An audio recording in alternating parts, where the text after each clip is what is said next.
என் பெயர் பவானி. என் வாழ்க்கையில் நான் சந்தித்த மிகப்பெரிய துயரம் என் ஒரே மகள் தீபாவின் மரணம். ஒரு வருடத்திற்கு முன்பு ஒரு சாலை விபத்தில் தீபா இறந்துவிட்டதாகச் செய்திகள் வந்தபோது என் உலகம் இருண்டு போனது. எனது கணவர் ராஜேந்திரனும் நான் அநியாயமாகச் சண்டையிட்டு பேசாத என் மகனும் மகளை இழந்து தவித்தோம். தினமும் மகளின் நினைவுகளில் நான் கண்ணீர் சிந்தி வந்தேன். ஒரு நாள் ராஜேந்திரன் என்னிடம் வந்து, இனிமேல் நாம் அந்த நினைவுகளிலிருந்து வெளியே வர வேண்டும். தீபாவின் பொருட்கள் அனைத்தையும் அப்புறப்படுத்தி விடுவோம் என்று சொன்னார். அவரது வார்த்தைகள் எனக்கு கோபத்தை ஏற்படுத்தின. நான் அவரிடம், என் மகளின் நினைவுகளை அழிக்கும் உரிமை உங்களுக்கு இல்லை என்று கோபமாக சண்டையிட்டேன். அந்த சண்டைக்குப் பிறகு நான் மனமுடைந்து தீபாவின் அறைக்குள் சென்று அவளது பழைய பொருட்களை பார்க்க ஆரம்பித்தேன். அப்போதுதான் அவளது பழைய டேப்லெட்டை கண்டேன். அதை ஆன் செய்யும்போது அதில் ஒரு ரகசிய செயலி இருப்பதை நான் கண்டேன். நான் எனது மகளின் டேப்லெட்டில் இருந்த ரகசிய செயலியை திறக்க முயற்சித்தேன். அது ஒரு கைரேகை கடவுச்சொல்லால் பாதுகாக்கப்பட்டிருந்தது. எனக்கு அந்த கடவுச்சொல் என்னவாக இருக்கும் என்று தெரியவில்லை.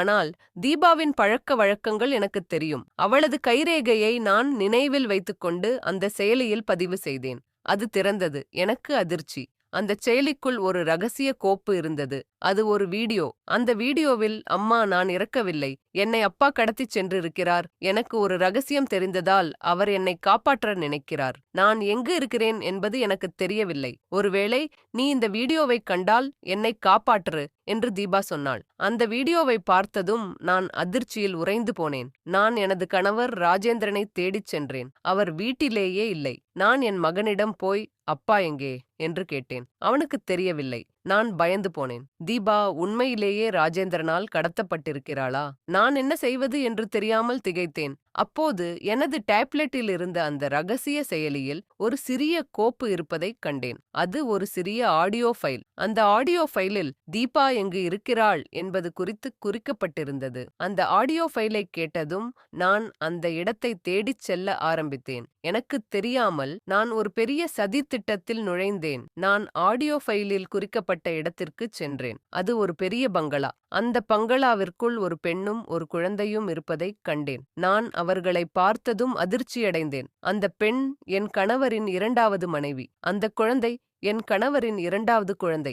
எனக்கு இதைக் கண்டதும் பெரும் அதிர்ச்சி. ராஜேந்திரன் இத்தனை வருடங்களாக என்னிடமிருந்து இதை மறைத்து ஒரு இரட்டை வாழ்க்கையை வாழ்ந்திருக்கிறாரா? நான் இதை நம்ப மறுத்தேன். நான் அவர்களை நோக்கிச் சென்றேன். ஆனால் அவர்கள் என்னைக் கண்டதும் பயந்து பங்களாவின் உள்ளே சென்று விட்டார்கள். நான் தனியாக நின்றேன். அந்த பங்களாவிற்குள் நான் நுழைந்தபோது தீபா அங்கு இல்லை. நான் அந்த பெண்ணிடம், என் மகள் எங்கே என்று கேட்டேன். அந்த பெண் பயந்து, அவர் என்னை காதலித்ததால் நான் இங்கிருந்து வெளியே போக முடியாது என்று சொன்னாள். எனக்கு எதுவும் புரியவில்லை. நான் அவளிடம், நீ என்ன சொல்கிறாய் என்று கேட்டேன். அந்த பெண், நான் ஒரு பெரிய அரசியல்வாதியின் மகள். தீபா என்னை காதலித்தாள். ஆனால் என் குடும்பத்தினர் இந்த காதலுக்கு எதிர்ப்பு தெரிவித்ததால் என் குடும்பம் தீபாவை கொல்ல முயற்சிக்கிறது. ராஜேந்திரன் தீபாவை காப்பாற்ற இந்த நாடகத்தை நடத்தினார் என்று சொன்னாள். எனக்கு இது பெரும் அதிர்ச்சியாக இருந்தது. ராஜேந்திரன் தீபாவை காப்பாற்ற ஒரு பெரிய தியாகத்தை செய்திருக்கிறார் என்பது எனக்கு தெரிய வந்தது. அவர் தீபாவின் மரணத்தை ஒரு விபத்தாக காட்டி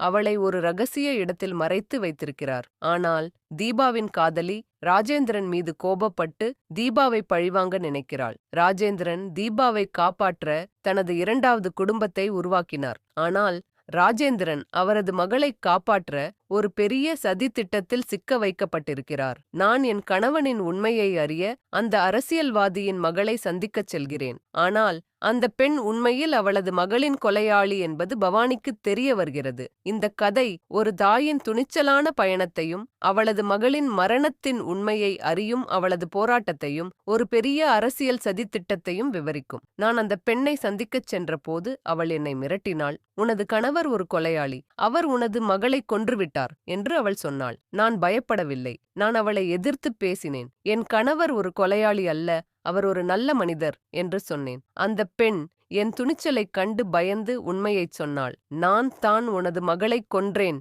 என்று அவள் சொன்னாள். நான் அதிர்ச்சியில் உறைந்து போனேன். நான் அந்த பெண்ணை போலீசில் ஒப்படைக்க முயற்சித்தேன். ஆனால் அந்த பெண் ஒரு அரசியல்வாதியின் மகள் என்பதால் போலீஸ் அவளை கைது செய்ய மறுத்தது. நான் என்ன செய்வது என்று தெரியாமல் திகைத்தேன். அப்போது என் மகன் என்னை வந்து பார்த்தான். அவன் என்னிடம், அம்மா, நான் உன்னை காப்பாற்றுகிறேன் என்று சொன்னான். நான் அவனது வார்த்தைகளைக் கேட்டு கண்ணீர் சிந்தினேன். என் மகன் என்னை விட்டு பிரிந்து அந்த அரசியல்வாதியின் மகளை எதிர்த்து போராட ஆரம்பித்தார். என் மகன் அந்த அரசியல்வாதியின் மகளை எதிர்த்து போராடினான். அவன் ஒரு பெரிய விபத்தில் சிக்கி தனது உயிரை இழந்து விட்டான். நான் என் மகனின் இழப்பை எண்ணி மிகவும் வருந்தினேன். என் மகனின் இழப்பு எனக்கு புதிய பலத்தை கொடுத்தது. நான் அந்த அரசியல்வாதியின் மகளை எதிர்த்து போராட ஆரம்பித்தேன். நான் ஒரு தாயாக என் மகளின் மரணத்தின் உண்மையை அறிய வேண்டும் என்று நினைத்தேன். நான் அந்த அரசியல்வாதியின் மகளை எதிர்த்து போராடும்போது எனக்கு ஒரு பெரிய ரகசியம் தெரிய வந்தது. அந்த அரசியல்வாதியின் மகள் ஒரு காலத்தில் ராஜேந்திரனின் காதலி என்பது எனக்கு தெரிய வந்தது. ராஜேந்திரன் அந்த காதலுக்கு எதிர்ப்பு தெரிவித்ததால் அந்த பெண் ராஜேந்திரனின் மகளைக் கொன்றுவிட்டாள். இந்த உண்மை என் மனதை மேலும் வருத்தப்படுத்தியது. நான் ஒரு தாயாக என் மகளின் மரணத்தின் உண்மையை அறிய வேண்டும் என்று நினைத்தேன். நான் அந்த அரசியல்வாதியின் மகளை எதிர்த்து போராடும்போது எனக்கு ஒரு பெரிய ரகசியம் தெரிய வந்தது.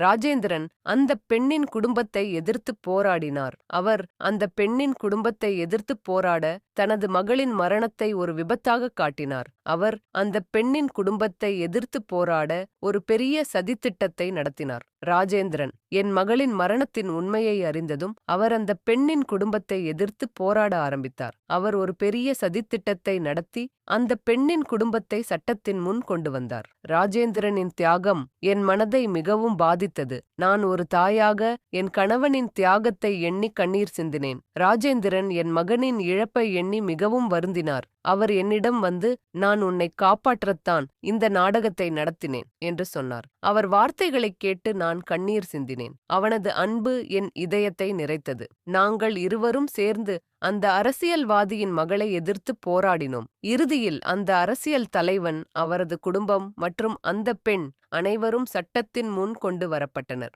ராஜேந்திரன் என் தியாகத்தை உணர்ந்து என் மனதில் இருந்த காதலை புரிந்து கொண்டார். அவர் அந்த பெண்ணை விட்டு விலகி என்னுடன் மீண்டும் இணைந்தார். நாங்கள் இருவரும் சேர்ந்து அந்த பெண்ணின் குடும்பத்தை எதிர்த்து போரிட்டோம். இறுதியில் அந்த அரசியல் தலைவன், அவரது குடும்பம் மற்றும் அந்த பெண் அனைவரும் சட்டத்தின் முன் கொண்டு வரப்பட்டனர். எங்கள் காதல் மீண்டும் மலர்ந்தது. இது என் வாழ்க்கையின் மிகச் சிறந்த பயணம். எங்கள் குடும்பத்தின் மகிழ்ச்சி மீண்டும் கிடைத்தது. இந்த வீடியோ பிடிச்சிருந்தா லைக் பண்ணுங்க, ஷேர் பண்ணுங்க, சப்ஸ்கிரைப் பண்ண மறக்காதீங்க.